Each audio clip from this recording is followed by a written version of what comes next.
Welcome back to the Culture of Currency. What a crazy week. Another crazy week. We've had so many crazy weeks when it comes to metals. Here sitting in front of you is a little over 20 ounces. And 20 ounces of silver right now is $1,000. Can you believe this little 2-ounce kangaroo is $100 worth of silver? It is very, very hard to believe, but that is the world we are living in. It is a crazy madhouse in the world of silver. Gold, they're just a little loony, but they're not mad.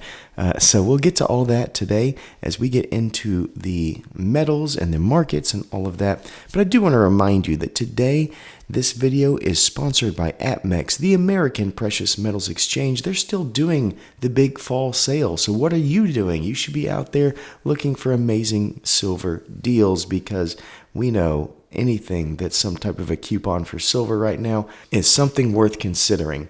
So go on to Apmex right now, check out what they got for their big fall sale. It is the place that I like to go to buy my silver, and I think you should consider it too. So let's go ahead and get into the craziness of the markets. And yes, what you see right here, 1 ounce of silver, $50. Who would have thought that? Holy cow. If you asked me in January when I thought we'd hit $50 an ounce for silver, I would have said 2 years, and here we are. But we'll get to that later. This right here, very important. New tariffs imposed on China. As you will see when we get to the market report here very shortly, it had an impact on the entire world's economy, and especially with the sell-off of the tech sector, but we'll get to that right now. Dow Jones Industrial Average, check this out, 45,479. We are down 878 points, and this was all on Friday, folks. So that is going to be almost 2% down. Take a look. Everything's going well. Boom. Which tells me right now that if I had $10,000 laying around, I'd probably just slap it right there into a mutual fund that mirrors this market, because this will go up as soon as the level of tariffs go basically into fruition. We've seen that before. Tariffs happen, the market responds, everything levels out, and then we're back to play. So my guess, in fact, our all-time high was just a few days ago.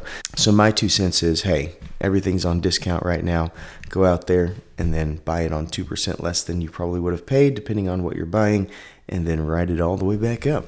S&P 500, we have the same exact idea. 6552 down 182 points, 2.71, almost 3% here. We had an all-time high, looky there, just a couple days ago on the 8th of October. We see the same trend, and it fell off of a cliff on Friday. I'm going to assume here in a couple of days, once again, it'll come back up, or whenever either the tariffs are reduced or the economy here in America kind of absorbs everything. NASDAQ Composite, 22,204, down 820 points, 3.56%. We do know this is the more volatile of the three. Also, the 8th of October being the day that this was at the all-time high last. Here's our roller coaster and the cliff. We've seen that 3 ways. So now look how it impacted international stocks. Just about everything is down at least 0.5%. Canada, 1.18. Brazil, 0.65. Chile, 1.62.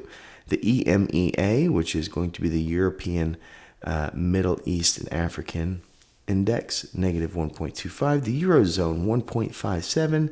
Belgium, sitting there at 0.77.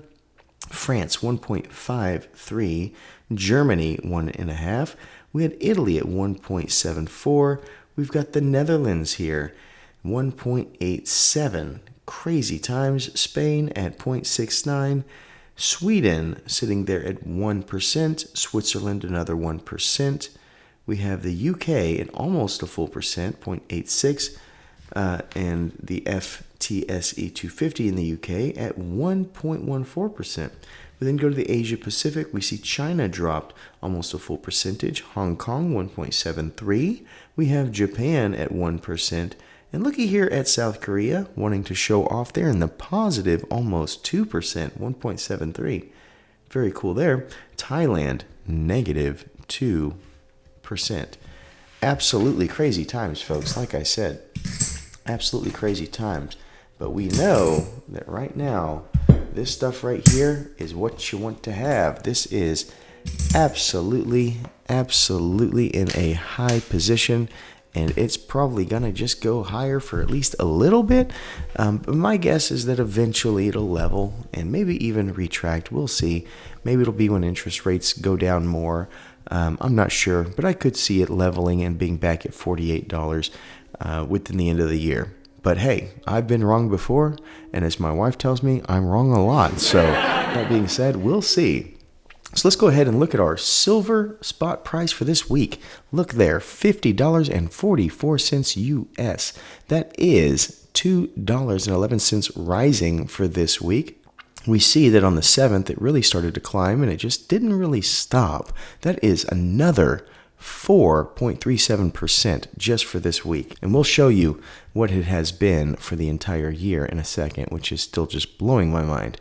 Against the US dollar, well, the dollar didn't necessarily have a great week. It didn't have a horrible week, but it didn't do what silver did, as we see here. How about the Dow Jones and the S&P 500? Well, we saw that they tanked on Friday as reflected here, and we saw that silver grew, and so there's almost a 6% difference between them.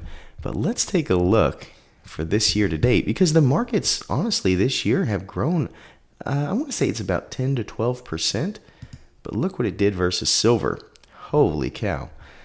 So, market's great. We like to see that you're in the 10% or so. Silver sitting at 73.1% this year. That's $23 raised this year. How crazy is the world that we're living in, folks? What about gold? We love gold. Gold's our friend too.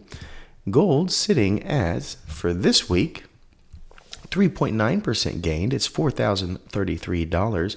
Another $121 added to the value of an ounce. We see there on the 9th, it kind of fell off a little bit and then rode about a neutral storm throughout Friday. Very similar story there.